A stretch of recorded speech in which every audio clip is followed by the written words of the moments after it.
우리가 몇 주간 이 수요 예배를 드리지 못하다가 이렇게 모여서 예배를 드리게 되었습니다. 속히 마음의 평안을 찾고 또 사회적으로 이 재난이 지나가고, 그래서 함께 더 많이 모여서 이 주 중에 수요일 저녁에 모여서 기도하는 시간들을 가지면 참 좋겠습니다. Rhythms of Grace라는 책이 있습니다. 마이크 코스퍼라는 사람이 썼는데 아마 아직 번역이 되지는 않았을 것 같습니다. 책 제목을 번역하면 은혜의 리듬들 이렇게 할 수 있겠는데, Rhythms of라는 것은 영어에서는 상당히 많이 활용되는 그런 은유적인 표현 중에 하나입니다. 그래서 Rhythms of Time, 시간의 리듬, 뭐 이런 식으로 은혜의 리듬이란 말로 책이 만들어졌는데, 그 안에는 예배에 관한 이야기가 참 많이 나옵니다. 예배, 거기에 있는 부분을 잠깐 소개를 하면서 함께 이 본문의 말씀을 또 살펴보려고 합니다. Worship 1, 2, 3, 그래서 예배 1, 2, 3, 예배 1, 2, 3 그런 부분이 있는데, 1, 그러니까 하나, 예배는 하나의 목적, 하나의 저자, 하나의 제작자가 있다. 2, two context, 그래서 두 개의 이 상황, 두 개의 맥락이 있다. 3, three audiences, 그래서 세 부분의 청중이 있다. 그래서 예배를 받으시는 그 청중이 있다, 이렇게 기록을 하고 있습니다. 하나의 목적, 한 분의 저자. 그 이야기는 결국은 예배는 하나님을 향하여 하나님께 드리는 것이다. 모든 예배의 중심은 하나님이시다. 세상의 창조자, 바로 창조자이신 하나님께서 나의 노래를 부르게 하려고 창조하였다고 이사야서에 기록한 것처럼, 예배의 중심은 하나님, 하나님께 찬양하고 경배하는 것, 그것이 인간의 창조 목적이었고, 그 하나의 목적을 위하여 하나님께서 예배를 설계하고 디자인하셨다라는 겁니다. 그러니까 각종 다양한 예배에서부터 지금 이렇게 재난을 당하고 나니까 우리가 예배에 대해서 다시 한번 심각하게 고민하게 되는 그런 상황에 빠졌습니다. 예배는 우리가 만들어낸 어떤 프로그램이 아니라 예배는 하나님이 설계하셨고, 예배는 하나님이 중심이시고 하나님께 드리는 것이다. 이것을 우리가 잊지 말아야 합니다.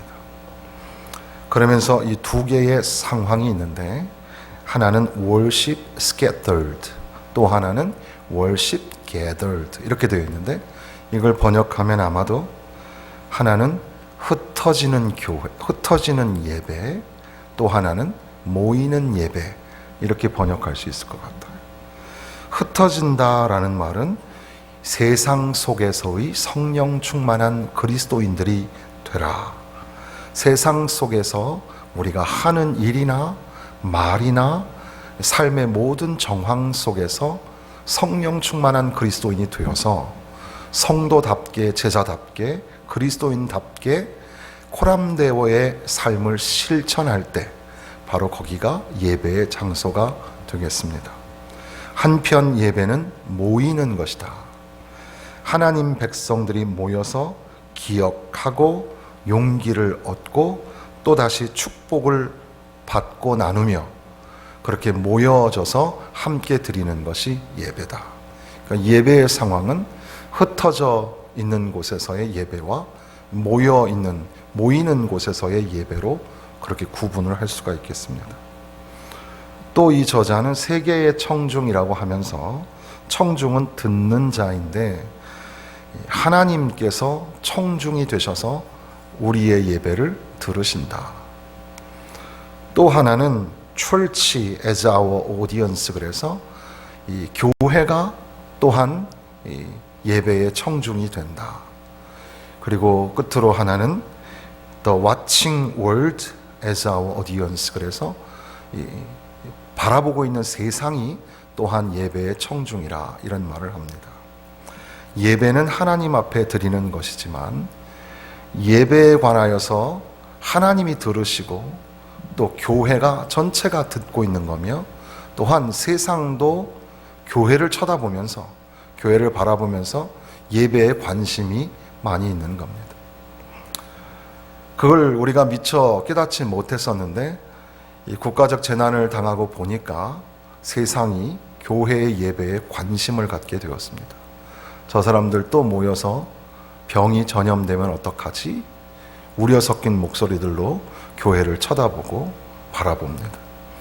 아무튼 간에 이 세상 사람들에게 예배, 교회 성도들이 모여서 예배하는 것을 다시금 들여다볼 수 있는 그런 시간이 되기도 한 겁니다.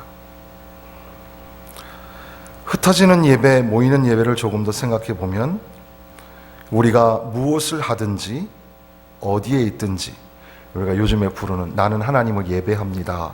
이 찬양을 우리가 항상 예배 시작할 때 부르는데 내가 서 있는 곳 어디에서 거기서 나는 하나님을 예배합니다. 은혜의 보좌 앞에 나아가는 심정으로 하나님의 임재 앞에 서는 그런 마음으로 내가 서 있는 곳 거기에서 하나님을 예배합니다. 하나님을 예배하는 것 참 귀한 일이죠. 오늘도 예배하고 싶지만 오지 못하는 성도들이 있을 겁니다. 이제 전염병이 좀 더 확실히 물러가고 수요일 저녁에도 많은 성도들이 오셔서 그렇게 예배를 드리면 좋겠습니다. 보통 우리가 수요일 날 80에서 100명 정도 모여서 예배를 드렸었는데 지금 우리는 3, 40명만 이렇게 모여서 예배를 드리고 있습니다. 참 마음 아픈 일인데 우리가 더욱더 이 전염병이 사라지도록 기도하고 이 수요 예배가 회복되고 부흥될 수 있도록 위해서 기도해야 할 것입니다. 그러나 예배 오지 못하는 그 자리 그곳에서도 하나님을 예배해야 합니다. 예배는 적당한 순서를 가지고 앞뒤로 찬송을 부르고 또 기도를 하고 또 설교자가 설교를 하고 이런 순서만 예배가 아니라 내가 서 있는 그곳에서 말을 할 때도 또 일을 할 때도 그것을 통하여 하나님 앞에 영광을 돌릴 수 있다. 이것을 우리가 알 수 있습니다. 잠시 후에 성경 말씀을 통해서 그것을 또 보게 될 텐데 한편 모이는 예배, 모이다라는 말이 성경에 많이 나오지만 우리가 그래도 대표적으로 알 수 있는 성경 말씀은 또 약속하신 이는 미쁘시니 우리가 믿는 도리의 소망을 움직이지 말며 굳게 잡고 서로 돌아보아 사랑과 선행을 격려하며 모이기를 패하는 어떤 사람들의 습관과 같이 하지 말고 오직 권하여 그날이 가까움을 볼수록 더욱 그리하자. 모이기를 패하는 어떤 습관과 같이 하지 말고 참 굉장히 적확한 오늘 이 시대와 맞아 떨어지는 말씀이라고 생각합니다. 예배를 생략을 많이 했습니다. 전염병 확산을 막기 위해서 우리 예배 생략을 많이 했는데 지금도 저희가 그저께 노회에 갔었는데 목사님들마다 하는 이야기가 당신네 교회는 예배 드렸어? 예배 드렸는데 성도들은 많이 왔어? 우리는 지금 이렇게 드리고 있어? 저렇게 드리고 있어? 그동안 우리는 오후 예배는 못 드렸고 등등의 이야기들이 참 많이 있었습니다. 그런데 이제 모이기를 이제 생략하고 줄였습니다. 줄이고 나니까 우리 마음이 무겁고 아팠습니다. 예배를 드려야 되는데 예배 드리지 못해서 참 속상하다 이런 생각이 들죠. 그런데 슬그머니 우리 안에 자리 잡는 게 있습니다. 그것이 익숙해지기 시작하면서 예배에 오는 것이 힘들었구나. 예배 안 드리니까 참 편하구나. 집에 돌아가서 좀 두 다리 쭉 펴고 쉴 수 있구나. 사람들을 많이 안 만나도 좋으니까 봉사의 어떤 시간도 좀 줄일 수 있고 에너지도 줄일 수 있으니까 참 좋구나. 그래서 모이기를 패하자, 모이기를 줄이자, 이런 것들이 우리 안에 익숙해지기 시작하고 있는 겁니다. 에클레시아라는 말은 에크라는 것이 바깥으로라는 전치사인데 바깥으로 이 부르심을 받은 사람들, 이 원래 그리스의 민회에 해당하는 그런 모임의 총회로 모였다. 그래서 이제 다음 주면 우리 노회 여전도회 연합회 총회가 우리 교회에서 이렇게 모이는데, 각 교회의 여전도회 회장단들이 오셔서 이렇게 총회를 하는 거잖아요. 그러면 그렇게 불러서 모으는 것을 에클레시아라고 했는데, 그것이 이제 성경의 여러 부분에서 사용이 되고, 또 후반부로 가면서 이제 교회라는 것을 설명할 때 이 에클레시아로 활용이 되었습니다. 지금도 코로나 바이러스 때문에 세계 각 나라에서는 예배로 모이기가 쉽지가 않은 곳이 참 많습니다. 거기에 비하면 오늘 우리는 이렇게 모일 수 있으니 참 감사하고 다행스러운 일이라고 생각합니다. 그럼에도 불구하고 예배가 모이는 것인데 모이지 못하니까, 모여서 서로 밥도 같이 먹고 잘 지냈냐, 사실 집에서는 밥도 제대로 못 먹고 있는데 입맛도 없고 몸도 아프고, 그래도 아유 교회 가야지, 내가 몸이 아파도 교회는 가야지, 그래서 단장하고 힘을 내어서 진땀을 흘리면서 그렇게 교회에 왔는데, 교회 와서 권사님들 오래간만에 그리웠던 얼굴들 보면서 밥도 같이 먹고, 야 잘 지냈니? 힘내자, 좋은 얘기, 재밌는 얘기 하면서 환하게 웃으면서 서로 격려하고 사랑하고 끌어안아주고, 그렇게 주님의 이름으로 모여서 함께 은혜를 나누어야 하는데, 그런데 그렇게 하지 못하는 그런 이 안타까운 형편이 오늘 우리의 모습이 아닐까 생각합니다. 모이기를 패하는 어떤 사람들의 습관과 같이 하지 말고, 오직 권하여 그날이 가까움을 볼수록 더욱 그리하자. 예수의 이름으로 자꾸 모이기를 패하지 말고, 그러면 그럴수록 자꾸 모여서 함께 예배하도록 권하고 있는 말씀입니다. 아무튼 교회는 그렇게 세상 속에서도 예배를 드리고, 또한 이렇게 모여서도 예배를 드리는 예배 공동체입니다. 그래서 교회가 가지고 있는 여러 가지 막대한 사명들이 있지만, 그럼에도 불구하고 교회가 추구해야 할 공적인 가치, 공유하고 추구해야 할 공유적 가치가 바로 예배이고 전도이며 그리고 제자입니다. 오늘 우리가 읽은 이 골로새서 3장 16절 17절의 말씀 속에서도 이 모임의 심장이라고 할까요? 이 모이는 것의 이 중심, 그것들을 좀 살펴볼 수 있게 합니다. 그리스도의 말씀이 너희 속에 풍성히 거하여 모든 지혜로 피차 가르치며 권면하고 시와 찬송과 신령한 노래를 부르며 감사하는 마음으로 하나님을 찬양하고 노래하고 찬양하고. 은혜의 리듬이라는 책을 아까 앞서 말씀드렸는데, 하나님의 리듬에 맞추어 춤을 추어라 라는 책도 있습니다. 하나님이 우리에게 주시는 리듬에 맞추어서, 때로는 느린 박자로, 때로는 경쾌한 그런 리듬에 맞추어서, 때로는 하나님 우리에게 기쁨도 주시지만 때로는 이 고난도 주시면서 그 리듬에 맞추어서 춤을 추는, 그렇게 춤을 추듯이 리듬을 가지고 살아가야 될 텐데, 바로 여기서도 우리에게 권하는 것이 노래하고 찬양하라, 그렇게 권하고 있습니다. 우리가 노래할 수 있다는 것이 얼마나 감사한 일인지 몰라요. 우리가 다 노래를 잘하지 않지만 그럼에도 불구하고 노래를 할 수 있다는 것 얼마나 귀한지 몰라요. 또 오늘 이렇게 수요일 되면은 두 분의 반주자님들께서 또 반주를 또 해주시면 우리가 그 주악에 맞추어서 또 노래를 부르고 찬양을 할 수 있다는 게 사실 생각해 보면 참 신기하고 감사한 일이죠. 우리가 이 삶 가운데 기쁨이 있고 즐거움이 있으면 흥얼흥얼 노래가 나오잖아요. 노래가 참 중요합니다. 노래하고 찬양하는 것. 예배의 중심, 예배의 마음은 노래하고 찬양하는 것입니다. 시와 찬미와 신령한 노래라 그랬습니다. 우리 모두는 다 시인이 됩니다. 그래서 다윗의 시, 또 솔로몬의 시를 읽으면서 우리도 역시 시인이 된 것처럼 그렇게 시적인 리듬을 가지고 그 본문들을 읽어가는데 거기에 적혀져 있는 것뿐 아니고도 오늘 우리의 일상의 삶으로 노래하고 또 시를 쓰며 우리 윤 장로님 요즘에 시 쓰시는지 모르겠어요. 시를 자꾸 써내려간다는 것이 얼마나 귀한 일인지 모릅니다. 제가 한번 싹 장로님 시를 모아다가 한번 제가 책을 한번 만들어 드리려고 그래요. 참 귀한 그런 글들이죠. 그것이 아주 명필가의 아주 유명한 사람의 시가 아니어도 내 삶을 하나하나 적어 글로 만들어 간다는 거, 이 글의 이 아름다운 조탁이 이루어진다는 것이 참 신기한 일이기도 하죠. 우리가 시인의 마음을 잃지 않고 노래하는 자로 우리를 부르셨다는 사실을 잊지 말아야 합니다. 그래서 이 마스크가 참 안타까운 거예요. 이 마스크를 쓰고 계셔서 노래를 하시는 건지 안 하시는 건지 모를 때가 참 많아요. 속으로는 하시는 거죠?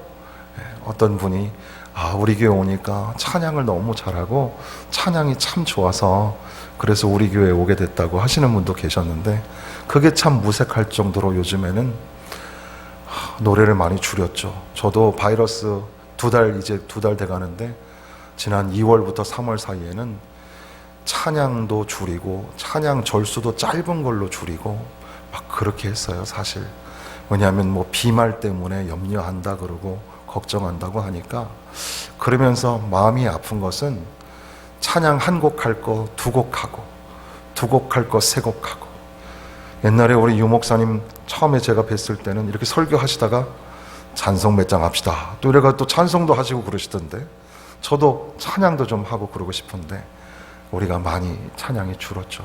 그런 보이는 것 형식적으로만 그런 게 아니라 진짜 우리의 일상의 삶에서 노래가 많이 줄어든 건 아닌가. 찬양이 넘치고 노래가 넘치고 요즘에 이제 학생들이 집에 있으니까 우리 큰애가 집에서 이제 공부를 하니까 둘째는 초등학생인데 이 고등학생 분위기를 따라갈 수가 없잖아요. 사실 집에서 피아노도 막 치고 노래도 막 크게 불러야 되는데 야, 형 공부해. 조용해야 돼. 그러니까 소리를 지를 수 없고 뛰지도 못하고 피아노는 뭐 고사하고 노래도 못 부르고 어떻게 하다 보니까 오늘 우리가 다 그렇게 꿀먹은 벙어리가 되어서 노래를 하지 못하고 있는 것은 아닐까. 정서적으로 마음으로 그리고 삶으로 입술로 하나님 앞에 노래하고 찬양하라고 우리를 부르셨는데 그것을 우리가 놓치고 있는 것이 아닐까. 그리고 또한 감사하는 마음으로 하나님을 찬양하고 이 시와 찬송과 신령한 노래의 근본적인 그 목표도 하나님이지만 결국 우리가 하나님을 찬양한다고 할 때에 찬송, 하나님을 찬양하는 노래. 요즘에 이제 CCM, 그래서 복음성가의 현대판, 이게 CCM이라는 것은 동시대 크리스찬 컨템포러리 뮤직, 그래서 기독교인들의 동시대 요즘 음악 이런 뜻이거든요. 거기에 보면 젊은 사람들이 부르는 노래, 우리도 가끔 많이 배우는 노래들 있잖아요. 그런 노래들을 들으면 또 부르면 물론 그 근본은 하나님을 찬양하는 것이지만 그 노래가 우리 마음의 위로가 되고 힘이 되고 그래서 이 또한 지나가리라 하면 막 이제 내 마음에 힘들었던 것들이 이제 다시 이겨낼 만한 용기가 생기고 낙심하지 말고 하나님이 다시 우리에게 은혜 주실 줄로 원하고 바라고 기도합니다 하면 그 찬양을 부를 때 주님 내 마음이 그래요, 우리 마음이 그래요, 그렇게 하잖아요. 그래서 우리의 모든 시와 찬미와 신령한 노래들 그런 것들이 참 중요한데 나아가서 감사하는 마음으로 이 예수의 이름을 힘입어 감사하는 마음으로 하나님을 찬양하고 하나님을 찬양하는 것이 필요합니다. 주님의 높고 위대하심을 찬양하고 주님의 그 구원의 은혜를 찬양하고 주님이 이루어지신 일에 찬양하고 앞으로 이루실 일에 찬양하고 그렇게 찬양하는 그 가운데 가장 중요한 찬양의 이 주제, 테마가 뭐가 되냐 하면 감사가 되는 겁니다. 감사의 노래를 부르는 거죠. 어버이의 은혜를 생각하며 감사하고, 스승의 은혜에 생각하며 감사하고, 그런 절기와 날을 우리가 만들어 놓았지만 날마다 부르는 우리의 찬양은 항상 하나님 앞에 감사하며 부르는 겁니다. 하나님 감사합니다. 감사의 찬양을 부르는 성도 되시기를 바랍니다. 그러면서 무엇을 하든지 말에나 일에나 다 주 예수의 이름으로 하고, 세상을 향하여 문을 열고서 세상에 나가서 우리가 말하고 일하고 살아갑니다. 어떻게 보면 이게 우리의 일상 전부를 보여주는 건지도 모릅니다. 우리는 아무튼 일어나서 잘 때까지 계속 말을 해요. 상대방에게, 가족에게, 이웃에게 계속해서 말을 합니다. 심지어는 혼잣말도 하죠. 독백을 합니다. 우리 모든 사람은 독백을 해요. 연극에서만 독백이 있는 게 아니고 여러분도 하신다니까요. 오늘 안 하신 것 같죠? 아유 힘들어, 아유 배고파 죽겠네. 이게 다 독백이에요. 혼잣말도 하신다니까요. 우리는 하여튼 일어나서 잠들 때까지 계속 말을 하죠. 말해나, 또 일해나 라고 되어 있는데 영어식 표현으로 한다면 네가 하고 있는 일, 이런 일입니다. 너가 무엇을 하든지 간에 우린 뭔가 일을 해요. 설거지를 하고 음식을 만들고, 또 돈을 벌기 위하여 출근하고, 또 일을 하고, 업무를 보고, 컴퓨터 앞에 서 있기도 하고, 글을 쓰기도 하고, 발로 뛰기도 하고. 일자리가 너무 많이 없어져 가서 상당히 지금 어려움에 있고, 또 일자리를 창출해 주어야 할 기업들이 굉장히 어려움을 당하고 있어요.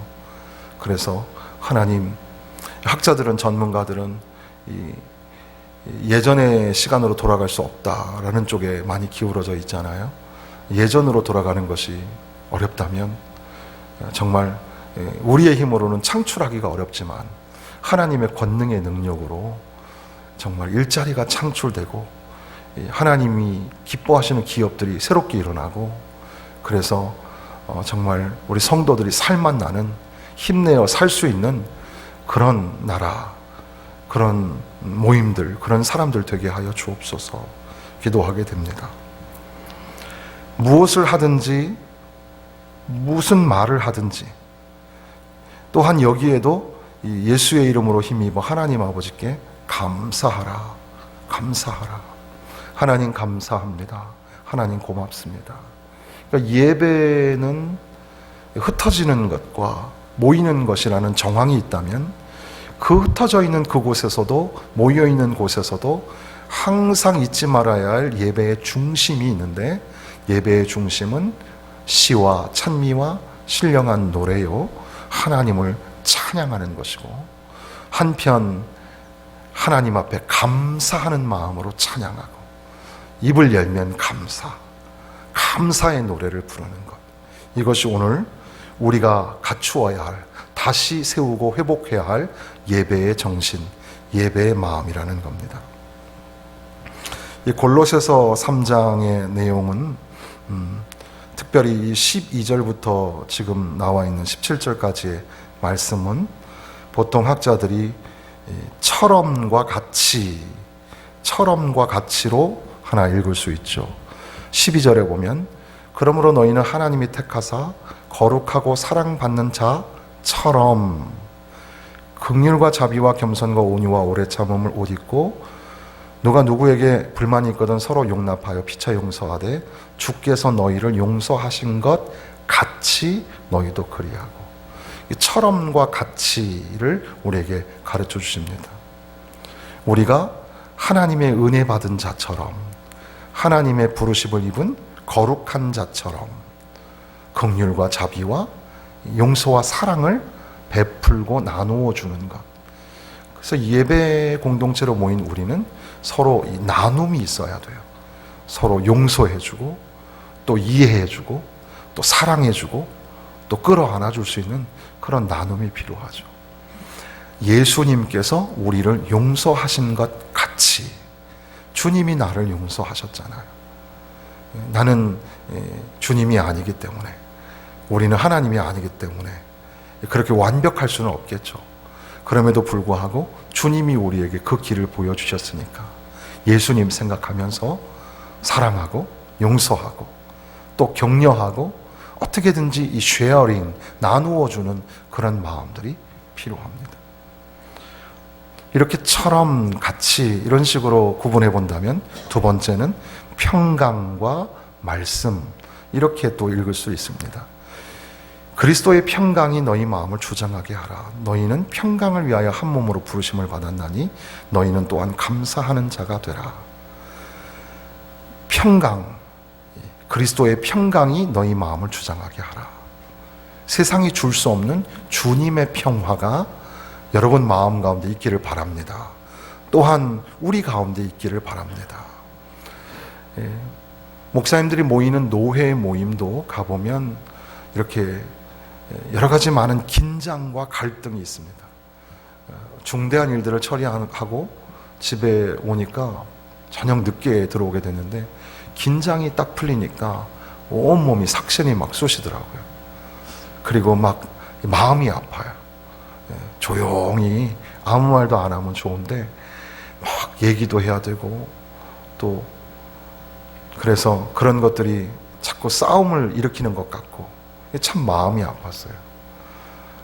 그러면서도 정신을 바짝 차려서 중심을 가지려고 했던 것은 어떻게든 약한 교회, 연약한 교회 세워야 되고, 어떻게든 교회가 서로 다투지 말고 하나가 되어야 되겠다. 그런 일에 힘을 쓰자고, 주님이 주신 평강을 이루어 가자고 몸부림을 칩니다. 그럼에도 불구하고 참 여러 가지 많은 우여곡절이 있었고, 그 가운데 또 화목의 그런 소식들도 신문 보도를 통해서 또 나오게 될 텐데, 우리가 주님이 주시는 참된 평안을 받은 자로 살아가야 할 것이고, 또 우리가 살아가는 우리의 사람 공동체, 사람들과의 관계 속에서도 참된 평화를 이루어 가기 위해서 애쓰고 노력하셔야 합니다. 어쨌든 우리가 상대방이 나보다 더 잘못했다고 항상 말하기 쉽잖아요. 그게 사실인지도 모릅니다. 그게 팩트인지도 몰라요. 그럼에도 불구하고 내가 한 발짝 더 나아가서 용서하고, 내가 한 발짝 더 용기를 내어 사랑하고, 주님의 평화를 만들어가는 사람이 되어야 합니다. 그것이 어떻게 가능할까? 말씀. 7절에 보면, 16절에 보면 그리스도의 말씀이 너희 속에 풍성히 거하여. 이렇게 용서하고 사랑하고 감사하고 평화를 유지하는 것, 이게 어떻게 가능할까? 그리스도의 말씀이 우리 속에 풍성히 거하실 때 그것이 가능하다. 하나님, 우리 안에 주의 말씀을 풍성히 채워 주옵소서. 하나님 말씀이 풍성하시기를 주님의 이름으로 축원합니다. 하나님 말씀이 넘쳐나야 돼요. 그런데 늘 제가 자주 반복해 드리는 것처럼 에베소서 5장에 보면 똑같은 본문이 있죠. 쌍둥이 본문이라고 제가 별명을 짓는데, 시와 찬미와 신령한 노래들로 서로 화답하며, 그리고 남편들아, 아내들아, 종들아, 이게 에베소서 5장 6장에 이 골로새 3장 4장하고 똑같이 나와 있는데, 거기에는 그리스도의 말씀이 너희 속에 풍성히 거하여 라는 말 대신에 술 취하지 말라, 이는 방탕한 것이니 오직 성령의 충만을 받으라, 성령 충만하라, 이렇게 선포하고 있습니다. 그러니까 하나님 말씀이 풍성하다는 것은 성령 충만한 삶을 의미하죠. 내 안에 내주하시는 성령, 이미 우리 가운데 오신 성령이 역동적으로 역사하실 수 있도록 주께 다 맡겨드리고, 성령님이 인도하시는 대로, 성령님이 말하게 하는 대로 그렇게 내 삶을 드리는 것. 성령이 감화 감동 주셔서 내 머리로는 도무지 은혜가 안 돼도 성령이 나에게 역사하여 주심으로 말미암아 말씀이 기가 막힌 말씀이 되고, 은혜의 말씀이 되고, 사단 마귀 권세를 이길 수 있는 능력이 나타나고, 하나님의 성령이 나의 능력이 되고, 그런 가사처럼 성령 충만하여 하나님의 능력을 나타내는 그런 성도 되시기를 바랍니다.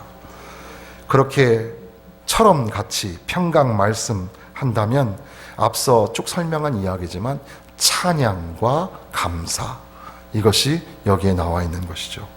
다시 처음으로 돌아가는 겁니다. 찬양하고 감사하는 것, 시와 찬미와 신령한 노래, 그리고 감사로 하나님 앞에 찬양하고, 말에나 일에나 다 주님의 이름으로 하고 주님의 이름을 힘입어서 감사하는 자가 되라. 찬양하고 감사하고, 감사하고 찬양하고. 예배에 새로운 안목이 필요하고 예배를 새로 세우고 회복하는 일들이 시급합니다. 이제 이 코로나 바이러스가 지나간 이후에 이 전국 교회가, 전 세계 교회가 다시 한번 예배에 관심을 갖고, 우리가 예배를 그동안 너무 형식적으로 이 마른 뼈처럼 메말라져 있었구나, 이런 것들을 다시 한번 깨닫고 하나님 앞에 더 집중하고 하나님 앞에 더 가까이 나아가라고 우리에게 깨달음을 주시는 줄로 믿습니다. 예배가 뭘까? 예배가 뭘까? 예배는 하나님을 향하여 찬양하고 하나님 앞에 감사하는 것, 이것을 절대 놓치면 안 되겠구나, 이것을 깨닫게 됩니다.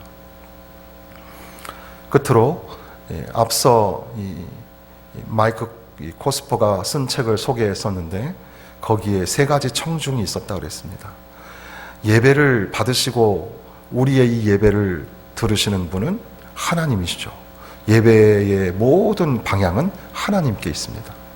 그러나 이 예배는 어떤 의미로 보면 모든 이 예배자들, 우리 교회의 성도들을 향하여 계속해서 말하고 있습니다. 하나님 앞에 나와야 된다. 하나님 앞에 가까이 나와야 된다. 하나님 은혜의 보좌 앞에 나와야 된다. 그래서 성도들이 적더라도, 성도들이 없더라도 예배가 폐하여져서는 안 되고 예배가 계속해서 세워져 있고, 그래서 우리 원근각처에 흩어져 있는 성도들, 우리 멀리 차 타고 오신 분들도 계신데 그렇게 다 이렇게 흩어져 있던 사람들이 내가 예배 드려야 되겠구나, 예배에 대한 깨달음을 갖고 주의 말씀 들어야 되겠구나, 사모하는 마음을 가지고 나올 수 있도록 예배가 교회를 향하여, 청중을 향하여 말하고 있음을 잊지 말아야 합니다. 그리고 또한 예배가 굳건히 서 있어야 하는 이유는 세상을 향하여, 우리를 바라보고 있는 그 세상을 향하여 우리는 생명과 구원의 메시지를 전하는 것입니다. 그래서 예배는 사실 오늘 우리 이미 예수님을 믿는 성도들에게 말씀을 전하는 면도 있지만 동시에 예수를 알지 못하고 믿지 못하는 사람들을 향하여 복음을 전해야 하는 사명이 예배 가운데 있는 겁니다. 그래서 세상 사람들이 도대체 예배가 뭐지? 예배에 왜 이렇게 저 사람들이 많이 모이는 거야? 목사님이 하시는 말씀이 어떤 말씀이야? 물론 그렇게 하기 위해서 이 제단에 올라서는, 이 강단에 올라서는 이 설교자는 자기를 자꾸 죽여야 돼요. 자기를 자꾸 죽여서 나는 아무것도 아니고, 나를 통하여 나를 사용하시는 전능하신 하나님의 말씀이 선포될 수 있도록 할 때, 그때에 비로소 강단의 말씀이 사는 거니까 저는 자꾸 죽어야 됩니다. 그리고 말씀이 살아야 합니다. 우리 모든 주일학교 교육자들 잘 들으세요. 여러분들이 사람들 앞에 성실하게 열심히 해야 되고 땀이 뻘뻘 흘릴 정도로 열심히 진실하게 사역하지 않으면 하나님은 여러분의 사역을 기뻐 받으시지 않아요. 그런데 무엇보다도 하나님의 말씀을 대할 때 여러분의 아이디어, 여러분의 주장하는 바가 아니라 나는 죽고 나는 아무것도 아니고 한 영혼이라도 살리기 위하여 독생자를 내어주시는 주님의 마음, 아버지의 마음, 하나님의 마음을 전달하는 것이 필요합니다. 우리가 전도할 때도 마찬가지겠죠. 그래서 세상이, 교회를 바라보고 있는 세상이 또한 예배의 청중이라는 사실도 한번 공감해 볼 필요가 있겠습니다. 결론을 맺으면 오늘 이 말씀을 통해서 주여 우리의 예배를 회복시켜 주옵소서. 예배 가운데에 시와 찬미와 신령한 노래, 성령 충만한 노래, 예수의 이름을 부르는 노래, 감사의 찬양이 다시 한번 일어나게 하여 주옵소서. 여러분의 영혼에 찬양이 울려 퍼지고 이 공동체 안에 다시 한번 찬양이 살아나고 이 교회가 찬양이 이 찬양이 끊어지지 않는 교회, 찬양이 살아있는 교회, 하나님 앞에 감사의 노래가 넘쳐나는 그런 교회, 그런 예배 되게 하여 주옵소서. 우리 다 같이 들은 말씀 기억하면서 우리 기도하겠습니다. 하나님께서 우리와 함께 하여 주셔서 이 예배를 통하여서 다시 한번